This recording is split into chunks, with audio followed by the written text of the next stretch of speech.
The goats smell the food, I guess, that I just fed the chickens. Oh! Did I close this gate? I better close this gate. Here's a new black cat that is hanging out here. Not sure where he came from. He let me pet him once. He almost let me pet him again today.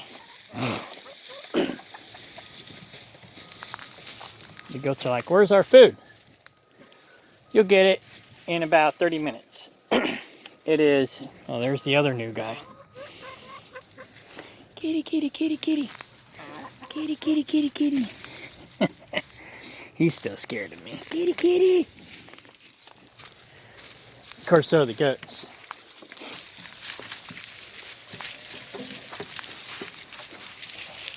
You got 4 babies. At least one is a male. There's Trig. Hi, Trig.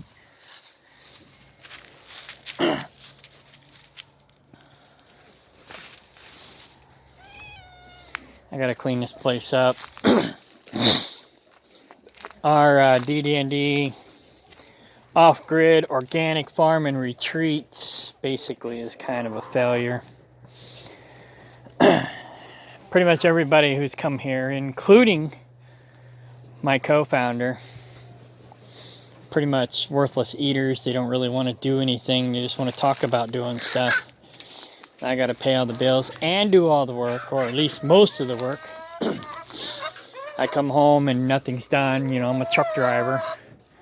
So I'm out earning the money to support everything, and then I come home and nothing's done, and I got to do it.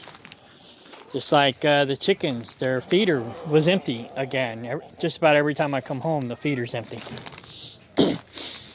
Now, I don't know if it's by chance it just happens to get empty today or not. But it's pretty strange that it happens almost every single time. You know. It's okay. Kitty, kitty, kitty, kitty. Kitty, kitty, kitty, kitty, kitty, kitty, kitty, kitty. So anyways, I'm trying to clean this place up. Get things organized. I gotta finish this chicken coop. I might be selling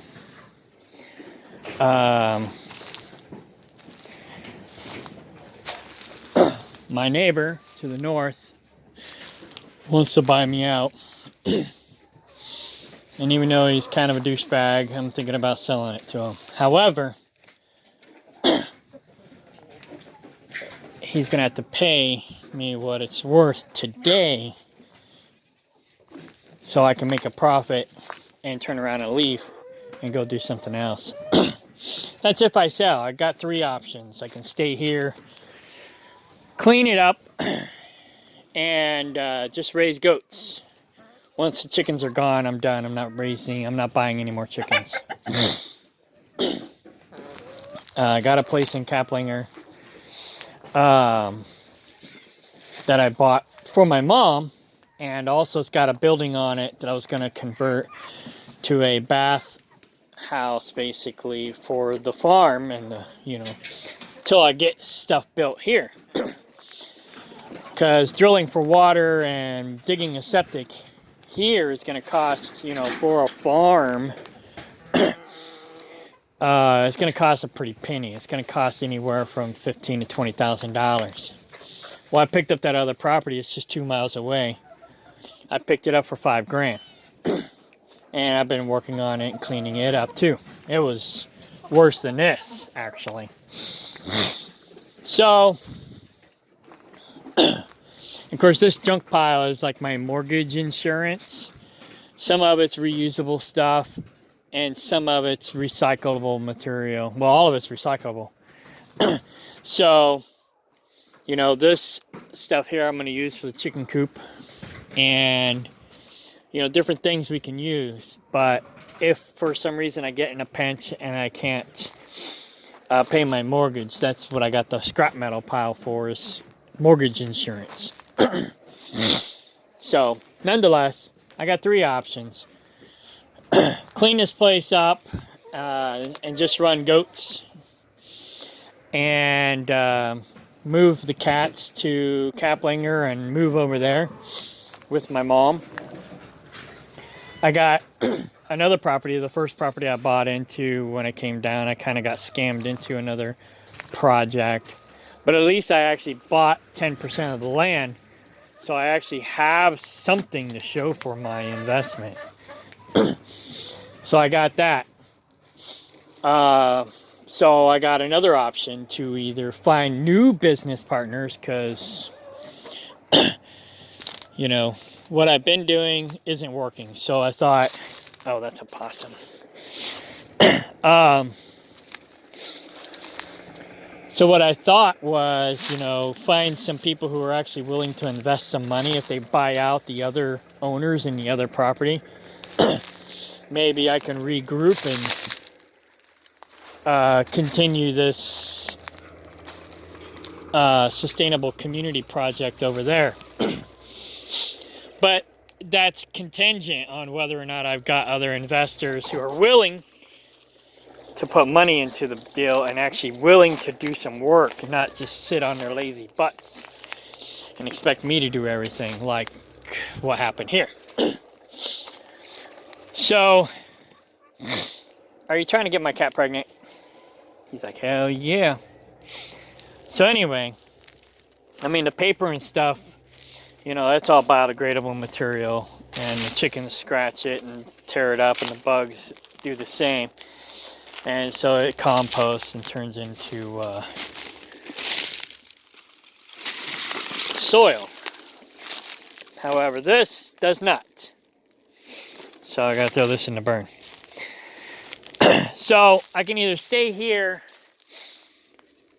and fix this, clean this place up and run goats. And that's all I plan on doing with it from, you know, from this point forward. If I keep it. Another option is to subdivide it once I get it paid off. I should have it paid off next year. So my other option is to subdivide it, maybe keep the back portion and sell 2-3 acre plots up front and run a driveway down the middle. And then I'll have, you know, it'll be smaller. I'll have less space. But, you know, and then I can build a cabin or build a house back here. Use the money that I make off of selling the other 2 plots to build a house. I mean, that's basically what everybody wants me to do. And, you know, my neighbors, this guy here, the neighbor in the back, he built a house out of storage containers. And, but then he turned around and sold it for a profit. Then this neighbor ended up selling to these guys, and he sold for a profit. They're building a house. Then we got a house, you know, well, this house was already here, and he had a mechanic shop over there. And but he ended up, his wife passed away, and then he retired and basically sold his place to my current neighbor. So all my neighbors basically sold their properties and left, and it's basically turning into a housing development area. In fact, that's what Benco wanted. That was his intentions when he subdivided it to sell it in the first place.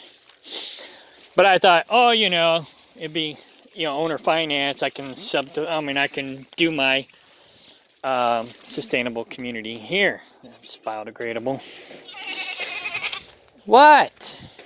And 30 more minutes. They're like, I want our food. You've been eating all day. What's your problem?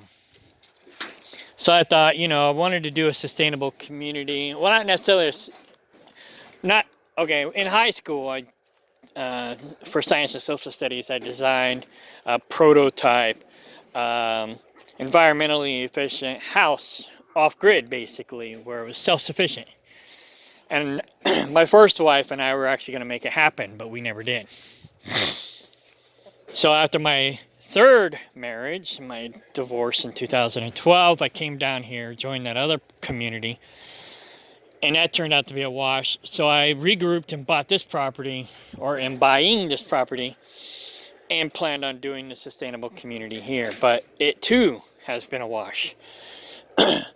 So I can sell the whole thing, which I'm thinking about doing. I got my neighbor's realtor looking for me another property. I found one I really liked, but somebody beat me to it.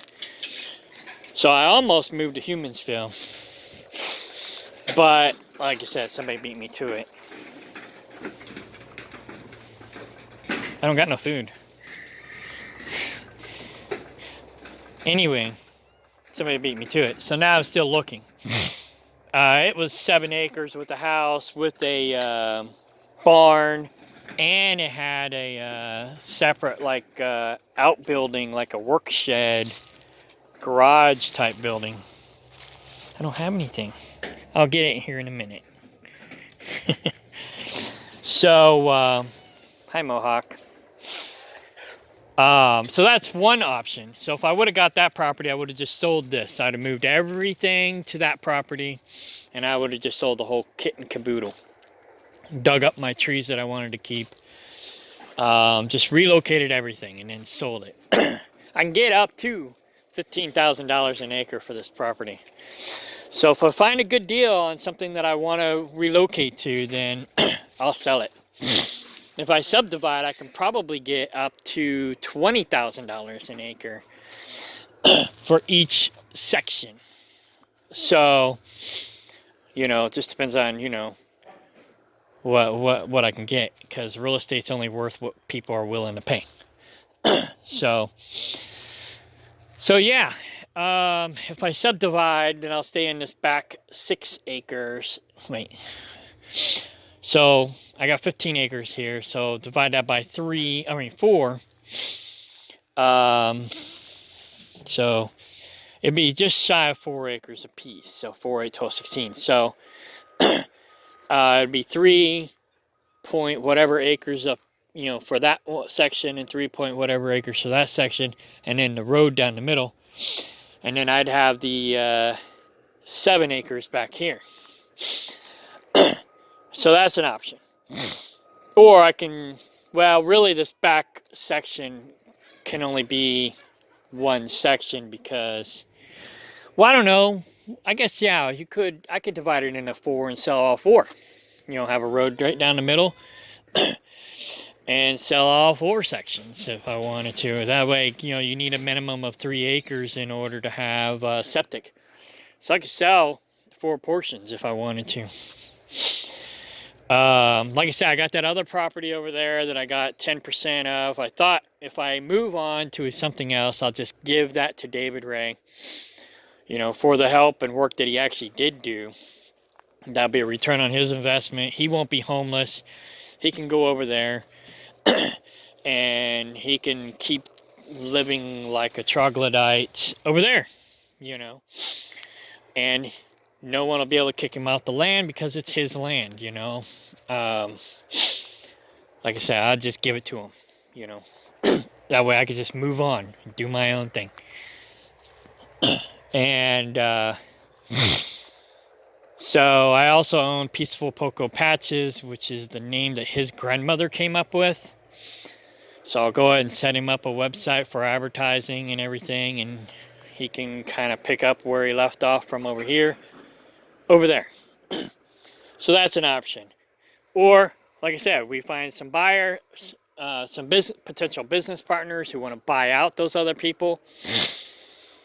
Then we'll pick up everything here and move over there, and I'll sell the whole kit and caboodle as well.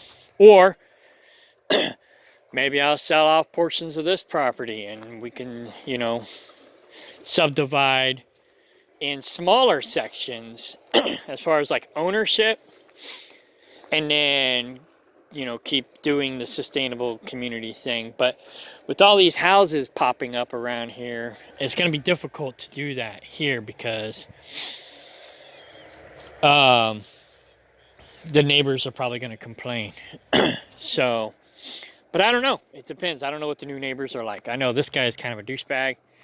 The neighbors in the back are cool. They kind of want to do something similar to what we were wanting to do. But these new neighbors on the south side, I don't know what they're like. So I'm about to go over and introduce myself. As soon as I put these animals away, maybe. Or before. What time is it? Oh, 15 more minutes till the feeder goes off. So, yeah. So those are my options. I kind of miss having a house, you know, so I can build one here. Like I said, if I sell the front 2 pieces, I can build a house here.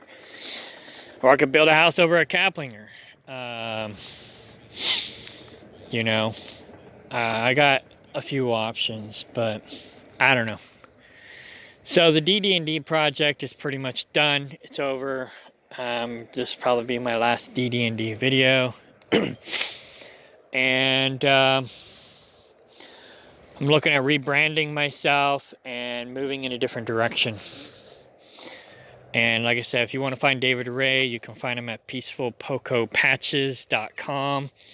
Like I said, I already own that domain name. I secured it for him a long time ago.